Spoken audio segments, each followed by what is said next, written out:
America, and welcome to Invent America, because America invents. This episode of Invent America is brought to you by America's Inventor Lady and Home Talk USA.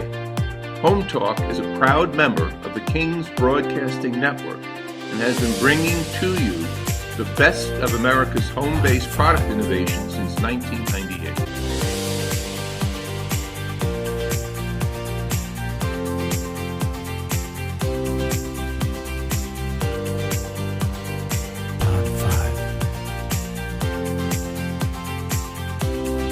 This segment of Invent America TV is brought to you by the law offices of R.P. Baraska. RPB law offices have been bringing corporate-level legal expertise to the independent inventor community for more than 20 years. For all your inventing legal needs, trust rpblawoffices.com. My guest today is Craig Bush. He is the inventor of RepUp. We launched this product at ASD Market Week in March, and it was a ton of fun, a very cool product. And so, Craig, tell our audience, what is RepUp? Hey, Rita, how you doing? So RepUp is the world's first smart agility cone. So my background's in athletics. All sports use agility cones. And I came up with the idea of interfacing it with a display module and then infusing it with a stopwatch and a rep counter. So coaches, players, parents, pretty much everyone can track their performance and get instantaneous results. I think that when you explained it to me, and that's when it was like, okay, now I understand. You know, you get people, they're standing out there with stopwatches, they're watching, they're counting and everything. With RepUp, you can have 50 kids out there and they're all using the technology, and now you have an accurate accounting of what each student did. That's correct. We can have instantaneous results. So now you don't have to stand there with 50 stopwatches. So yeah, it's really easy to use. There's not multiple sensors that you have to set up. There's not space restrictions. So that's a huge improvement in the world of athletic performance training. So how did you work through your prototype stages? Well, listening to your first segment, I'm sitting here and I'm like, I can't believe how far we've gotten. You often don't look back and you forget about all the work that it's taken just to get here. But I would say that when I started this, it was an idea that was on a napkin. I didn't set out to invent or be an inventor. I just came up with the bright idea of like, hey, these agility cones have been out forever. Why has nobody put technology into them? And so the light bulb went off. And then I thought, well, that would be really amazing if we could put a display module and just build it into the agility cone. And so I just drew out a simple little agility cone with a display module with a little stopwatch on it. And then I kept that to myself. I knew that if you released a ball from the top of that or an apparatus, that it would trigger the stopwatch. And then once you set the ball back on top, it would stop it. So I knew I had something really special because I was able to use the actual training without the technology by just having players pick and set a tennis ball on top of a cone to count the reps. And that was really interesting. They had a lot of fun with that. So, what I did is I started to talk with just people really close to me, and then the networking began. And somebody said, hey, Craig, I think you need to check out this company. They're out of Chicago. I've got a contact information for you. Why don't you just reach out to them via email? And I did that, and I got surprisingly, like within a week back, they said, hey, our team would love to meet you out here in Chicago. So I had the napkin, the drawing, and next thing I know, I'm downtown Chicago and I'm pitching this idea to the people that could actually make this happen, the people that can take that vision on paper. And now the pros, like you guys are talking about, the professionals that say, hey, we love this idea. We'd love to be a part of it. We think we could really streamline this and make this look really amazing for the market. And that's when the process began. So I had to pay those fees. And then we were in direct communication of different drawings and different ideas. And then finally, when it was all put together, it was like, which one do you want? So I had 5 or 6 that I could choose from. And then I went with a black faced one that's got the display module. And I thought, man, this would be really good, and the students would really like this. I think it's a beautiful looking product. And next thing you know, they're putting it together, and I got the phone call, hey, we are done. Meet us in Chicago. Let's look at it. And I tell you, I remember walking into the room, and when they pulled it out and you saw that technology actually lighting up and everything I envisioned, it really is one of the greatest days of an inventor's life. It was absolutely amazing. But now, what do you do with it? And so that's where we're at, as you know. And Yep. a lot of great things are happening with it. There's kind of those moments when it's like, you've got the idea, but ideas are like belly buttons. Everybody's got one, and it doesn't matter how cute yours is, I cannot sell it. But then you've got the first functioning or proof of concept prototype, which is another one of those. It's like, okay, we're getting there. And then when you've got now something that you can actually go and launch, that's another one of those moments. It's like one more step, one more boulder that you've conquered on the mountain of getting a product from mind to market. And that's always the challenge, is being able to get from the belly button stage now to the marketing stage, where somebody say, I want that, I want to buy that, I want to license that. Yeah. And the bottom line is for the inventors is you need to have that. You need the prototype. That's how you pitch. You can get it into people's hands. Now they can feel it, they can taste it, they can touch it, they can experience it. And so that's a way of selling that product before you even get it to market and get somebody really excited. I know at ASD Market Week, we had people that were lined up that just wanted to just feel it. And then once they were able to get their hands on it, it even made more sense then, like, wow, this is really amazing. So I would encourage everybody, you got to get a prototype, and one that's at least a functioning prototype that can be tested and doesn't break the first time. Yes, that your prototype then of the proof of concept is beyond that duct tape and cardboard one that can break easily. And when you've got a good prototype, because somebody will say, how much is that?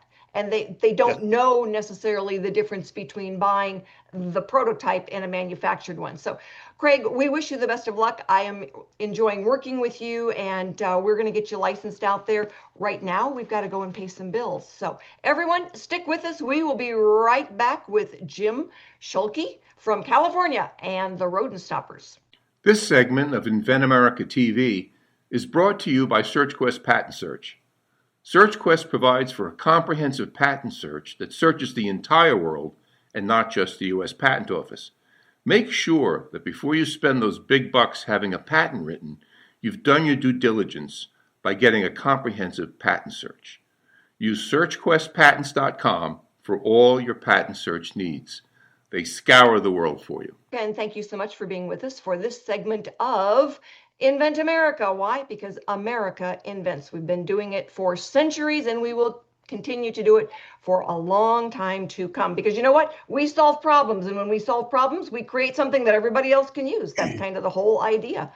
My next guest is Jim Schuelke, and he is the inventor. He and his brother are the inventor of Rodent Stoppers, which is a wonderful product on controlling those little creatures out there that get into your house or your workspace and give you nightmares. So, Jim, tell everybody about Rodent Stoppers. Yeah, so I'm definitely the other half that's behind shoprodentstoppers.com. My brother and I are true pro professional rat exterminators that are on the field on a weekly basis. And through that journey, we have invented some powerful rat trapping devices, along with some preventative measures to stop rodents coming in from structures or into structures. And all of our prototypes, all of our trapping, all of our products have been tested in the nastiest rat infested environments. So they truly work, and they are truly pro grade and the best innovative products on the market, we feel, when it comes to rodent control. Well, and you guys have got multiple products that you're selling, and things that you've filed patents on. When you were getting started, and you go, let's do this. How did you go through that prototyping stage? What that look like? Did you have kind of a tug of war between you and Dave, or it's like you're both on the same page because you're twins? I got to give it credit to Dave because, when we do a job, we set up monitoring cameras, and that gives us all the intel as to how the rats are behaving to the current products that are on the market. We'd go to a big box store and grab a couple rat traps, and then we would bait it like a traditional way of doing it. But then these cameras would give us the intel. These traps would flip over.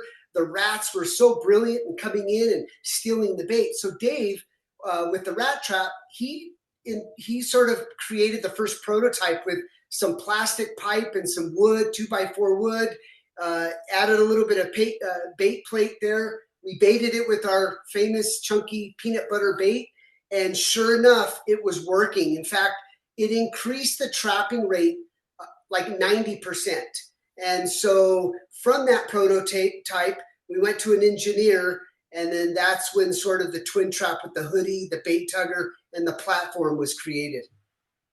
So it's fascinating when you think of a better mousetrap. No pun intended, but everybody says, "Oh, let's do a better mousetrap," and the steps you go through to come up with a better mousetrap. Now, we have bought. I mean, we, like I said, we live in the forest, so mice are just part of the game out here, and there's a lot of different types of mousetraps out there, or rat traps. And how do you guys decide a better way? Yeah. Well, again, being out on the field, right? Technicians, one of the biggest inefficiencies when it comes to rodent control is returning back and forth for trapping and rebaiting. And if the traps are flipped over or we're not trapping, that's all time. That's all extra labor, adds cost. So like our multi-catch rat vac, it catches up to 60 mice, 33 rats. You bait it and forget it. You set it and forget it. And you literally can decolonize a complete infestation on the exterior or the interior. So really creating products like that gives us that ability to be able to want to create more, especially when you're winning the battle on these rodents.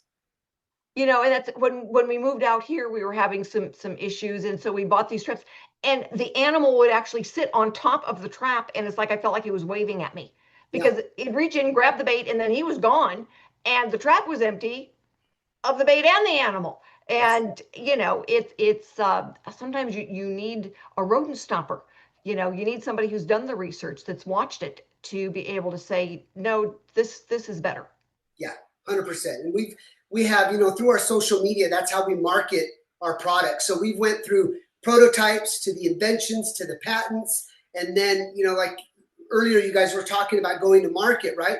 We've been very fortunate with our YouTube telling the story. So consumers really get to see our products in action through our social media. So to your point a few minutes ago, Rita, we've witnessed like the T-Rex rat traps, where a baby rat will sit there and eat all the peanut butter and it never deploys.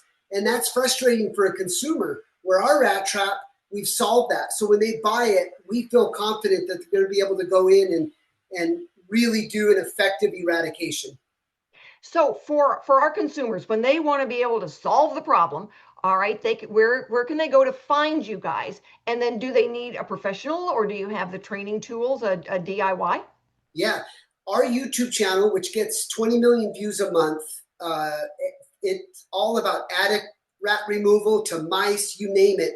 We have helped thousands and thousands of homeowners. So if you go to YouTube and you go to Twin Home Experts, you get to watch us in action right there and see all of the stories. And we get emails on a daily basis. Twins, thank you so much. Watching this video, I was able to solve it. I hired 4 local guys, and they weren't even able to solve it. And I did with your knowledge and your devices. So that's always super rewarding when we see that coming in. That's, social media these days is such a viable tool for getting news out there. And there is nothing that's yuckier than having, an infestation of one thing or another. I mean, it doesn't matter if it's, spiders, mice, or snakes. Sometimes neighbors, but you never know. How long have you guys been doing this? Well, we've been on, as far as YouTube, or for doing the work? No, for inventing. How long have you been working on your inventions for the last 5 years. Okay. Yeah, the last 5 years. And we have a product line of about 11 products. We have some new inventions that are coming up. And it's just exciting. I love being in this new world of inventing. It gets the mind going and meeting people like you, Rita, and helping us through the journey. It's just been, we have so much fun doing it. In addition, the biggest reward is seeing the people using it and getting, when I show up to a house and I see my rat caps on their roof vents prior to getting there, that's pretty exciting. It's pretty awesome. It is. It is. There's nothing more exciting than seeing your product in somebody's hands and you didn't know them. It wasn't your mother. Exactly. It's when I was writing murder mysteries, the first time I got on an airplane and I saw somebody reading one of my books and I didn't know them. It was like, yay, they're out there. It's really fun. That's awesome. Yep. Great feeling. So you said you've got more products coming out, all related to then that home care? Yeah, all related to rodents. Again, every job is new for us, and we see a problem. We look and see if there's a solution out there, and if there isn't a solution that hasn't really been optimized yet, we'll go in there and make it better. We're coming out with an amazing dryer vent that's magnetic, that's rodent proof. So we're excited. We should have that in the next 30 days. Wonderful. Our UV rodent tracking powder just hit the market. So yeah, good stuff. Excellent. Excellent. Well, where do people go to find you? They go to shoprodentstoppers.com. Excellent. So anybody out there who's got a problem with one rodent or another, go get in touch with the twin home experts. Shoprodentstoppers.com is the website. And these gentlemen they're wonderful, and they can certainly help you be able to, DIY and be able to, close up the vents, close up the holes, and get the products out there. Right, Jim? That's right. 100%. So, the YouTube TV, we have learned, is the biggest channel in the world. Yeah. Do you use any other social media platforms? Yes, we do a lot of shorts. So we're on TikTok, which we're approaching about 1 million followers. And then on Instagram, a little over 300,000. So we're posting constantly. And if you're an inventor out there and you have products, highly, highly recommend it. So, well, that's wonderful. Thanks so much. And if you are an inventor out there, or you know someone, or if you're a student and you think, I want to be an inventor, you know what? Follow us on Invent America Radio. Follow us on YouTube, because we are there as well. And we can help answer questions for you. We can help you find really good service providers. And we also do the Inventors Roundtable, so you can come ask your questions of another inventor sitting next to you. But stick with us, everybody. We are going to be right back with John Thompson from Fruition Labs, and his specialty is helping inventors get through that prototyping stage. Thanks, Jim, so much. If you're an inventor, or you know an inventor out there who would just like to be able to have a conversation with other inventors, join the Inventors Roundtable. It's free. The meetings are virtual, so you can be anywhere in America and talk to another inventor. And for a lot of folks out there, understanding the process, being able to ask questions, getting good service provider information is critical to the inventing process. So, got questions? Want to join? It's free. inventorsroundtable.org. And thanks so much for being with us this afternoon for this segment of Invent America Radio. All right, so my guest right now is John Thompson. He is creator, founder, CEO, part of the running force behind Fruition Labs. And Fruition Labs runs a little bit differently than a lot of the other prototype places out there. So John, tell everybody about yourself and Fruition Labs. Will do. Hi, Rita, and thanks. Fruition Labs really helps people from napkin sketch all the way through to manufacturing. And so we help every step of the way, helping refine the drawings, take it through design for manufacturing, set up for tooling, and into manufacturing. And unlike most prototyping companies, we don't charge anything for those services. We have to believe in the product, the team, the funding for the team, all the things that go together to make sure that product can launch. because we make our money on the manufacturing side. So we don't work with everybody, but the people we work with extremely deeply to get them to market and selling their product. And it's really fun. We've worked together on a few things, Rita, and I know that a container's landing soon, as a matter of fact, for one of our friends. So yeah. I know, and I know that Leslie thinks that you walk on water. Nice. She called me back 30 seconds after she hung up the phone with you and said, "Oh my God, he's so wonderful." Nice. Well, thank you. Yeah, she's got a neat idea too. Yep, she does, and I'm looking forward to getting the other one landed here so we can get it out the door, and just we get the inventors. They've got, sometimes it's something off the beaten path. You're not going to be able to use for a lot of not for every invention, that rapid prototype. I mean, that seems to be the go-to. Everybody assumes that we can use rapid prototyping, but you can't use rapid prototyping on everything. So what I find, and what most people want to jump straight to prototype before the product's really finished, or they want to go to the last prototype first. And you and Michael were talking at the start of the show about the 5-step. It's paper, and then patent, then prototype, manufacturing, then marketing. And really, patent and prototype go kind of hand in hand in there, because I think it takes months and months of refinement to get a product ready to launch. You have the greatest idea in your head, but when Craig was talking, or Jim was talking, they didn't come up and go straight to a final prototype without some iteration in there. And iteration is the part that most people don't think about. So when you're sitting there looking at your prototype, and you have the idea in your head, and you think it's going to cost $10,000 or $5,000 or $20,000, whatever your prototype is going to cost, you've got to figure that times 3 or 4 sometimes, because I like to recommend that the first thing you do, if you've got a good drawing of it, or maybe a 3D model, is just print or carve out of a piece of foam or form out of cardboard a very rough model of that, and set it on your desk and say, is that what I'm thinking about? You talked about Legos earlier. They actually are really functional for that. I know. I can't tell you the number of times we've looked at a great 3D model on the screen, and it looks so pretty, and you can spin it all the ways. And as soon as you print it out and set it on the desk, it's like, well, that's all wrong. And so, yeah, no kidding. So I'll tell people, it's like, you can do renderings of life on Mars. It doesn't mean that there is life on Mars. yes, So renderings, we cannot work with, that's fine in the beginning to get an idea. But when it yes, comes down to that, duct tape and cardboard, or Legos version of your first prototype, that's yes. where you learn it. This needs to be a little bit bigger. This needs to open this direction. Nope, that part's not going to work. And you really got to be able to touch it and feel it to get the idea of what's going to work and what isn't. It's true. And you can start showing other people then, is this too big? Is this too small? Does this feel right for what the function is? And it also helps you get kind of like a feel for the objections that you can start to maybe bake into the product, the solutions to those objections. So to me, there's an iterative process. I don't think I've ever done less than 3 kind of major prototype rounds. And that first one is just a 3D model of the product. No real functionality necessarily, just does it look right and feel right? Because your product has to look cool or it's not going to sell. It doesn't matter what kind of widget it is, what functionality it solves. If it doesn't look kind of cool, it's going to sit on shelf. So that's one of them. Then after kind of that rough prototype phase, and you can do 2 or 3 rounds of that going, after that rough prototype, you need to get your first fully functional. And I call that a rough prototype too. I'm not spending all the money to make that the finished be-all end-all prototype. I'm getting to the basic functionality of the product so that I can see that it works, that it solves the problem it needs to.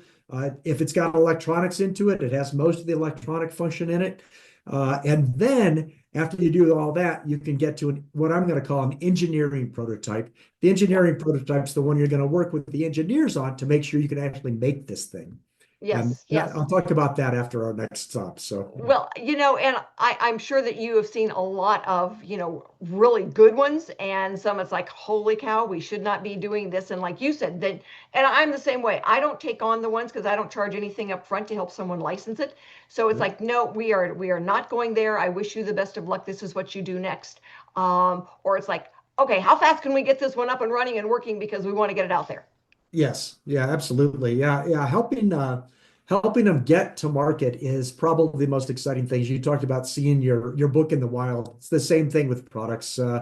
Seeing it in Bed Bath & Beyond when there was a Bed Bath & Beyond was my favorite thing of my past with AeroGarden, where I was lucky enough to co-invent and co-bring that to market. So yeah, seeing them in stores and then walking a street at night and seeing it in the window is an amazing thing. It is. So we help on all that process, and you can do, I think, like Craig did, which is a great thing. You can hire somebody to handle all of that for you, but it costs money. I did that in my first product, and it was $260,000 for the first product. I like a little Wow. hands-on, Yeah, down no and kidding. dirty and iterative that I can control. So Well, one of the things I try to help the inventor do is manage the cost early on. So it's like, here's your reality check. This is what you want to watch for. I want to thank you, John, for being on today. We're going to get you on a lot more because you've got such wonderful experience for our inventors and fun stories for our listeners. You know, most of our consumers out there are the listeners that want to be able to say, oh, that's pretty cool. Thanks everyone for joining us today. We will be back next week with more stories on getting products from mind to market. We will have new inventors and industry experts. So join us and have a wonderful week.